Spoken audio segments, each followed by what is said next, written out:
어느 날 동네 지인 한 분이 조용히 말했습니다. 나는 이번 달에도 기초연금 나왔어. 병원비라도 보탤 수 있으니 얼마나 다행인지 몰라. 그 말을 들은 또 다른 분은 쓴웃음을 지었습니다. 나는 안 나와. 집도 없고 가진 건 통장에 몇 푼뿐인데 그걸 보고 재산이 많다고 하더라고. 그 자리에 있던 모두가 한숨을 쉬었습니다. 이제껏 아이들 뒷바라지하고 남편 간병하고 살림살이 하나하나 아껴가며 살아왔는데 이제 와서 몇백만 원 있는 통장 잔액 때문에 기초연금 대상이 아니라는 말을 들었을 때 그 서운함은 이루 말할 수 없었습니다. 많은 분들이 이렇게 생각합니다. 65세가 넘으면 당연히 기초연금 받는 거 아냐? 국민연금이랑은 다른 거지. 집도 없고 자식 도움도 못 받는데 통장에 몇천만 원 있다고 탈락이라니? 그런 혼란 속에서 정작 받을 수 있는 사람도 못 받고 대상자가 아님에도 헛수고로 신청했다가 마음만 다치는 경우도 많습니다. 기초연금은 65세 이상 국민이라면 누구나 신청할 수 있는 제도입니다. 그러나 그 누구나가 모두 받을 수 있는 건 아닙니다. 자격 조건이 있기 때문입니다. 기초연금은 경제적으로 여유롭지 못한 분들을 위해 국가에서 매월 일정 금액을 지원하는 제도입니다. 2024년 기준 단독가구 최대 월 32만 3천 원, 부부가구는 51만 6천 원까지 지급됩니다. 단, 본인의 소득과 재산을 모두 합친 소득인정액이 정해진 기준 이하일 때만 받을 수 있습니다. 이 소득인정액이라는 단어는 낯설 수 있지만 실제로는 단순합니다. 매달 버는 돈뿐 아니라 보유한 예금, 자동차, 부동산 등의 재산을 국가 기준에 따라 환산한 뒤 일종의 가상소득으로 계산해 받을 수 있는지 여부를 판단하는 방식입니다.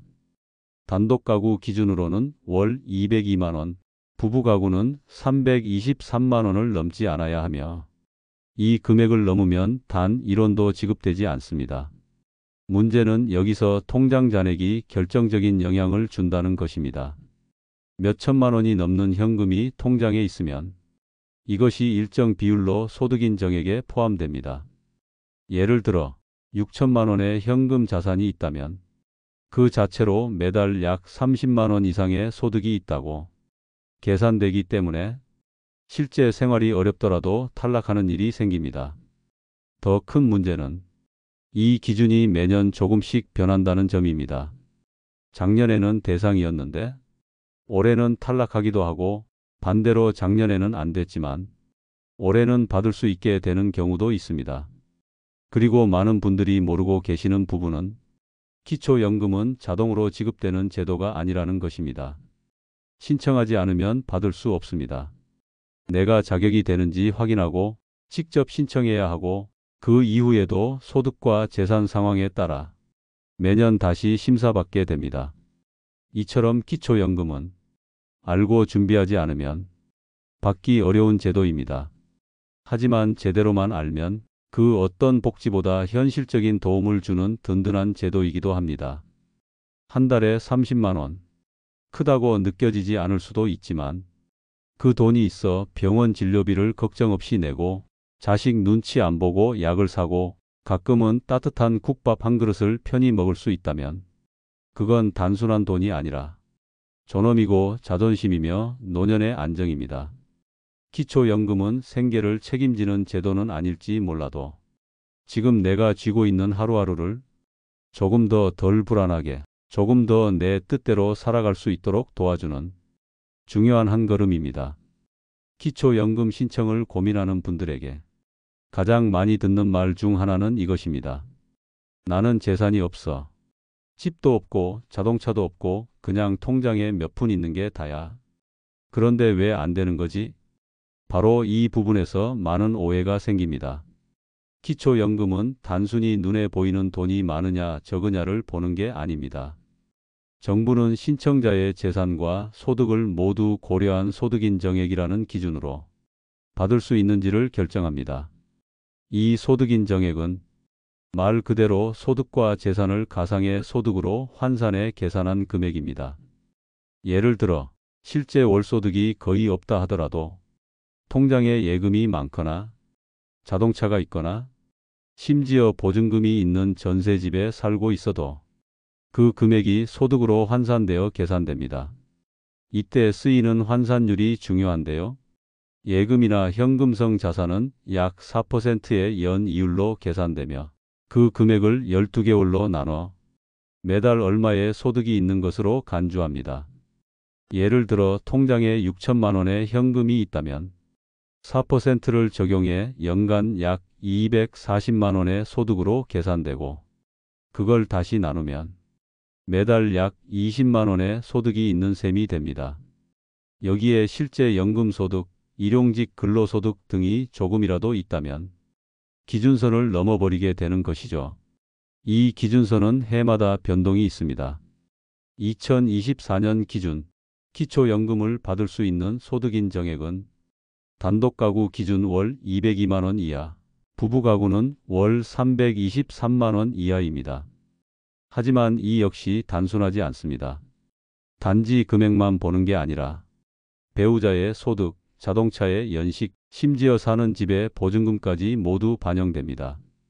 예를 들어 월세가 없는 전세 1억짜리 집에 산다고 하면 그 보증금이 그대로 재산으로 잡혀서 역시 소득으로 환산되기 때문에 생각보다 많은 분들이 탈락 통보를 받게 되는 것입니다. 더불어 자녀 명의로 되어 있다고 해도 생활비를 자녀가 보태주는 상황이라면 그 역시 생활보조로 간주되어 신청 과정에서 감점 요소가 될 수 있습니다. 그래서 많은 분들이 기초연금 받으려면 자식한테도 말 못하게 돼요. 라고 하시는 겁니다. 이런 여러 기준들을 종합적으로 살펴야 하다 보니 정작 본인은 형편이 넉넉하지 않은데도 기준상으로는 탈락이 되는 아이러니한 상황이 벌어지는 것입니다. 그리고 이 때문에 억울하다는 목소리도 많습니다. 하지만 정부 입장에서는 형평성을 위해 수치를 정해야 하다 보니 예외를 두기가 어려운 것이 현실입니다. 그래서 오늘 가장 중요한 건 내가 정말 기준에 해당하는지 정확하게 확인해 보는 것부터 시작해야 한다는 점입니다. 주민센터에 직접 찾아가 문의할 수도 있고 복지로 홈페이지나 국민연금공단 콜센터 국번 없이 1355로 연락해 예상 소득인 정액을 미리 확인해 볼 수 있습니다. 또한 실제 소득은 없지만 재산이 다소 있는 경우에는 소득 환산율이 과하게 적용되지 않도록 해당 지자체에 이의 신청을 할 수 있는 제도도 마련되어 있습니다. 단, 이 과정 역시 신청자의 설명과 증빙이 잘 정리되어 있어야 긍정적인 검토가 이루어집니다. 기초연금은 단순히 복잡한 계산이 아니라 나의 생활 상황을 세밀히 살펴 국가가 지원할 수 있는 최선을 찾아주는 제도라고 볼 수 있습니다. 신청 자체가 어렵거나 불편하다고 느껴질 수 있지만 막상 제대로 준비하고 접근하면 충분히 받을 수 있는 가능성이 있는 제도이기도 합니다. 지금 내 통장에 얼마가 있는지, 생활비는 어떤 구조로 나가고 있는지, 재산이라고 부를 수 있는 게 무엇인지 한번 정리해 보는 것만으로도 기초연금 신청의 첫걸음을 내디딘 셈입니다. 기초연금을 신청할 때 가장 많이 마주치는 고민 중 하나는 신청한다고 꼭 받는 것도 아니라는데 괜히 시간 낭비 아니야? 라는 생각입니다. 실제로 그런 걱정을 하시는 분들이 많습니다. 신청 절차가 까다로울 것 같고 이런저런 서류 챙기라는 말에 마음이 지치기도 합니다. 하지만 알고 보면 신청 과정은 생각보다 어렵지 않습니다. 오히려 지금 이 방송을 듣고 계신 분들처럼 준비된 마음으로 시작하시는 분들이라면 이미 절반은 다 된 셈입니다. 기초연금을 받기 위한 절차는 총 3단계로 요약할 수 있습니다. 첫째, 신청 자격이 되는지 확인하기. 앞서 말씀드린 소득인정액 기준에 해당하는지 주민센터, 국민연금공단 또는 복지로 누리집을 통해 사전 확인이 가능합니다. 최근에는 전화로도 상담이 가능하기 때문에 직접 발품을 팔지 않아도 충분히 예비 확인을 할 수 있습니다. 둘째, 신청서 작성과 관련 서류 준비입니다. 기초연금은 동주민센터나 국민연금공단 지사에 직접 신청할 수 있습니다. 이때 필요한 서류는 신분증, 통장 사본, 임대차 계약서, 가족관계증명서 등 기본적인 문서들이고 상황에 따라 추가로 요구되는 자료가 생길 수도 있습니다. 셋째, 심사 후 결과 통보입니다. 신청이 접수되면 국민연금공단에서 소득 재산을 조사한 뒤 적격 여부를 판단해 통보합니다. 이때 적격으로 판정되면 매월 지정된 날짜에 계좌로 기초연금이 입금됩니다. 보통 신청 후 12개월 정도의 심사 기간이 소요되며 지급은 신청한 달부터 소급해서 받을 수 있는 경우도 있습니다. 하지만 여기서 또 하나 중요한 점은 신청 결과가 탈락으로 나왔을 때입니다. 많은 분들이 그 순간에 포기하십니다. 안 되는구나 하고 체념하고 말죠. 그런데 사실은 이 결과에도 이의 신청과 재심사가 가능합니다. 예를 들어 통장에 있는 돈이 실제로는 자녀 명의의 예치금이거나 일시적으로 입금된 금액인데 오해받았다면 그 내용을 설명하고 서류로 소명할 수 있습니다. 또는 집 보증금이 과도하게 잡혀 소득인 정액이 기준을 초과했을 경우 실제 지출 구조나 건강상 이유 등 개인 상황을 상세히 기재하면 재검토를 통해 수급 대상이 될 수도 있습니다. 이의 신청은 해당 구청이나 국민연금공단을 통해 한 달 이내에 제기할 수 있으며 필요한 경우에는 전문가의 상담을 받아 신청 서류를 보완하는 것도 좋은 방법입니다. 그리고 무엇보다 중요한 사실은 기초연금은 한 번 탈락했다고 끝나는 게 아니라는 점입니다. 상황이 바뀌면 언제든 다시 신청할 수 있고 자격이 달라지면 언제든 새롭게 대상자가 될 수 있습니다. 그러니 지금 당장 안 된다고 해서 완전히 포기할 필요는 없습니다. 살다 보면 예기치 못한 병원비, 가족의 경제 상황 변화, 혹은 내 삶의 환경이 순식간에 달라질 수 있습니다. 그때 기초연금은 또 다른 기회의 문이 되어줄 수 있습니다. 조금 번거로울 수 있지만 한 번만 제대로 확인해 두면 그 뒤로는 큰 도움이 되는 제도입니다. 한 달에 한두 번 동사무소에 들러 소득신고나 현황 확인을 마치는 일 외에는 거의 손이 가는 일이 없습니다. 삶의 후반을 조금 더 든든하게 살아가기 위해 우리는 지금 한 걸음만 용기를 내면 됩니다. 복잡하다고 느껴질지 모르지만 생각보다 간단하고 결과는 생각보다 클 수 있습니다. 기초연금이라는 제도는 그 자체로도 참 고마운 복지지만 많은 분들이 실제로 접해보면 또 다른 의문을 품게 됩니다. 나는 국민연금을 조금이라도 받고 있는데 그래도 기초연금을 받을 수 있을까? 혹시 둘 중 하나만 선택해야 하는 건 아닐까? 결론부터 말씀드리면 국민연금을 받고 있어도 기초연금은 받을 수 있습니다. 하지만 금액이 조정될 수 있습니다. 정부는 이중지급에 따른 형평성 문제를 고려해 국민연금을 일정 수준 이상 받고 있는 분들에게는 기초연금 일부를 감액하여 지급하고 있습니다. 이때 적용되는 것이 바로 기초연금 감액 제도입니다. 예를 들어 국민연금으로 매달 40만 원 이상을 받고 있는 분들은 기초연금을 일부 감액받게 됩니다.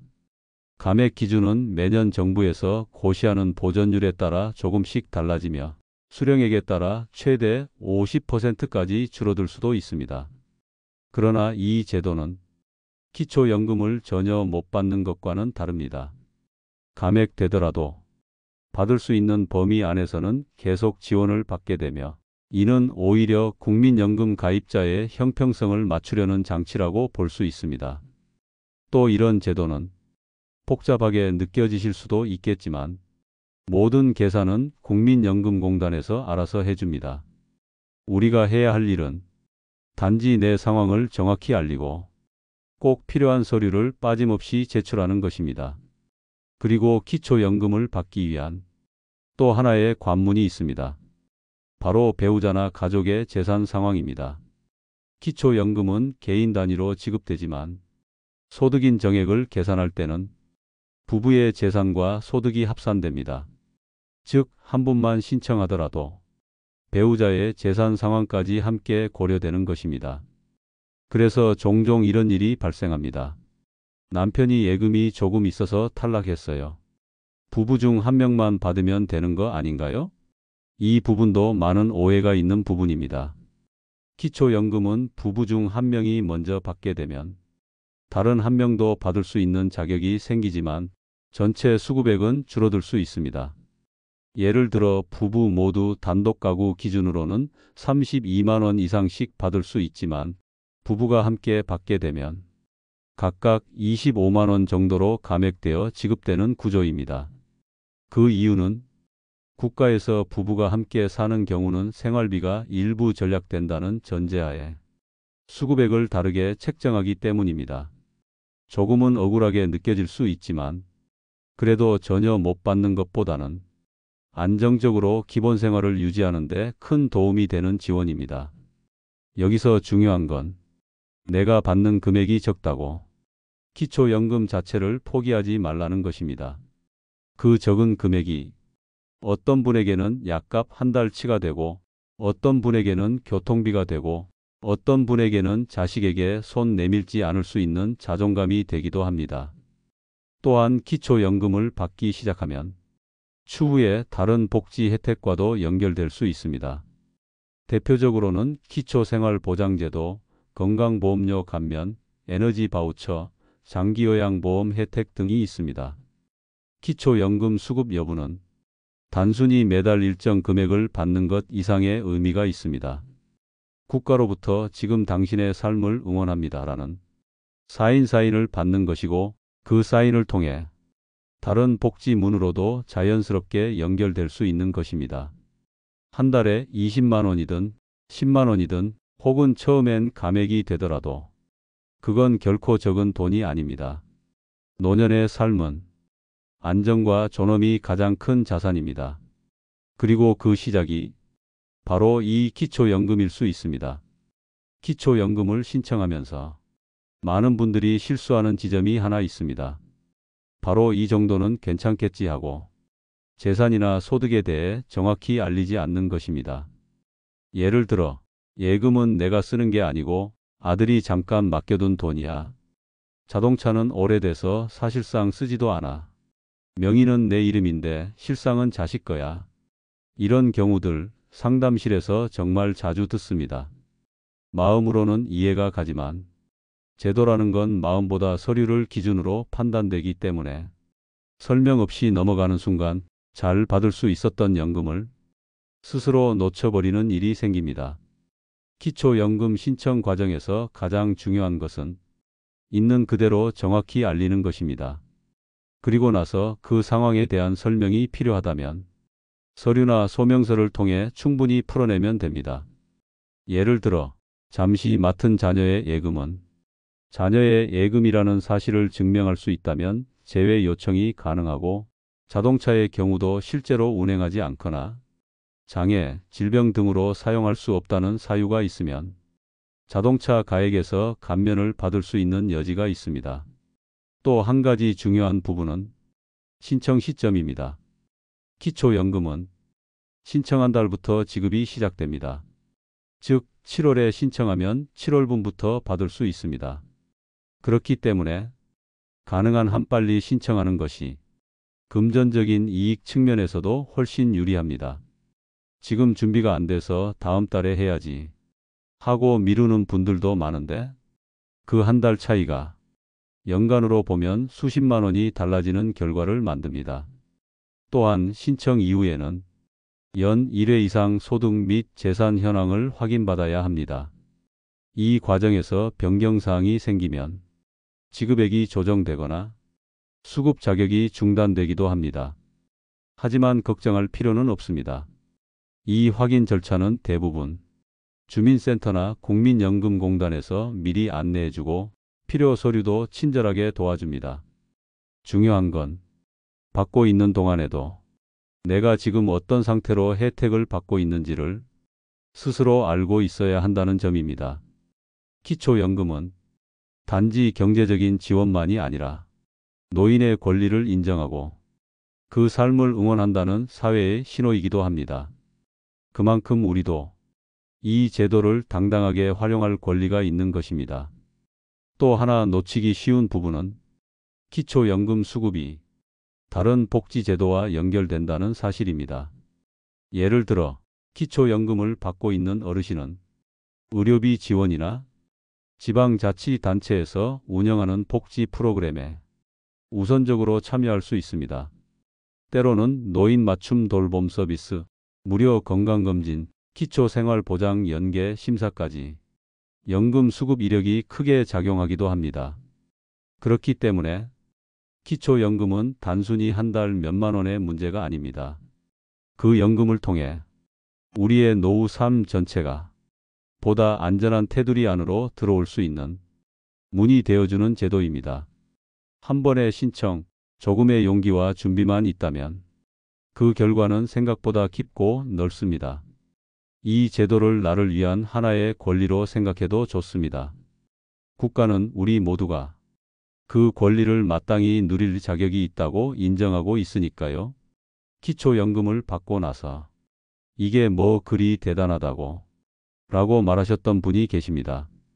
그런데 몇 달 후 다시 만났을 때는 말씀이 조금 달라져 있었습니다.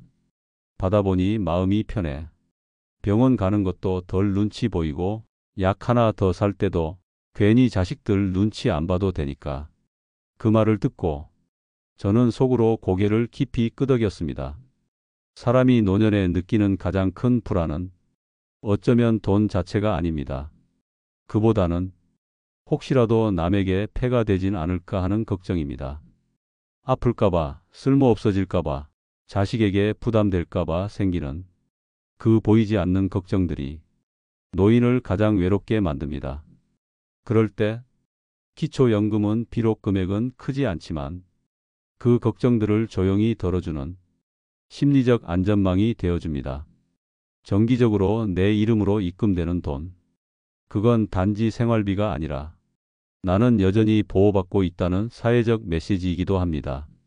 누군가가 나를 살펴보고 있고 내가 살아온 삶을 존중해주고 있다는 신호입니다. 한 달 30만 원으로 삶이 근본적으로 바뀌는 건 아니겠지만 마음은 달라집니다. 내가 병원에 가도 괜찮고 전기요금 고지서를 받아도 덜 긴장되고 무언가 사소한 걸 사더라도 덜 미안하고 덜 주저하게 됩니다. 그 변화가 노후의 삶을 조금 더 따뜻하게, 조금 더 사람답게 만들어줍니다. 그리고 이런 말도 자주 듣습니다. 기초연금 신청하고 나서 처음엔 좀 창피했어요. 내가 이런 걸 받아야 하나 싶기도 했고, 하지만 저는 말씀드립니다. 당신은 받을 자격이 있습니다. 기초연금은 국가가 시혜로 주는 돈이 아닙니다. 국민으로서 오랜 세월 성실히 살아온 사람으로서 마땅히 누려야 할 권리입니다. 지금까지 버티며 살아오신 그 자체로 충분히 존중받을 이유가 있습니다. 그리고 그 존중의 작은 표현이 기초연금이라는 이름으로 매달 여러분 손에 닿고 있는 것입니다. 이제라도 받아서 다행이에요. 이거라도 있으니 마음이 놓여요. 이렇게 말해주시는 분들을 뵐 때마다 그 목소리에서 묵직한 위로와 자존심을 느낍니다. 혹시 지금도 망설이고 계신다면 혼자 끙끙 고민하지 마시고 한번 직접 주민센터에 가보세요. 생각보다 친절하게 안내해주고 정확한 정보를 들을 수 있습니다. 혹시 떨어지더라도 한 번 더 도전하시면 됩니다. 상황은 언제든 변할 수 있고 정책도 달라집니다. 포기하지 않는 이상 가능성은 항상 남아 있습니다. 조금만 더 당당해지셔도 괜찮습니다. 우리는 긴 세월을 책임지며 살아왔고 그 시간에 대한 보답을 이제 천천히 받아야 할 때입니다. 기초연금이라는 제도를 둘러싼 수많은 숫자와 기준들, 그 속에서 살아온 인생의 무게를 꿰맞추는 일이 결코 쉽지는 않습니다. 하지만 그 모든 복잡함 속에도 단 하나의 진심이 담겨 있다고 저는 믿습니다. 지금껏 열심히 살아오신 당신께 조금은 편안한 노후를 드리고 싶다는 사회의 마음. 기초연금은 그 마음을 작지만 구체적인 방법으로 표현하는 제도입니다. 다른 사람의 눈치를 보지 않아도 되는 작은 돈, 내가 나를 책임질 수 있는 최소한의 수단, 그리고 무엇보다 나는 아직 사회와 연결돼 있다는 그 느낌을 주는 연결선입니다. 어쩌면 우리가 정말 필요했던 건 그 돈보다 그 연결된 감각일지도 모릅니다. 내가 이 사회의 구성원으로 여전히 살아가고 있고 누군가는 나의 이름을 불러주고 나의 삶을 지켜봐 주고 있다는 느낌.